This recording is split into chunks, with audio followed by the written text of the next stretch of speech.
তাহলে পুরীর লোকেরা তোমায় কেন বলেছে জগন্নাথ?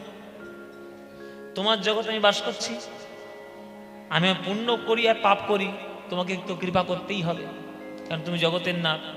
যদি তুমি শুধুমাত্র পুণ্যদেরকে জায়গা দাও, তাহলে তোমার জগন্নাথ নাম নেওয়া উচিত হয়নি, তোমার নাম নেওয়া উচিত ছিল গুণীনাথ, পুণ্যনাথ, ভালো নাথ।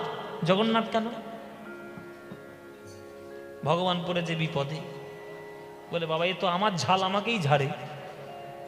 কি গো মায়েরা?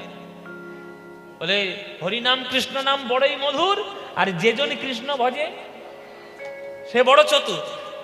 এবারে এমন একটা তর্কে একেবারে পাকা, তর্ক একদম পাকা। এই তুই আমার সঙ্গে তর্ক করছিস? এই তর্ক করার অপরাধে আমি যদি আগামী জন্মে আর তোকে মানুষ করে জন্ম না দিই।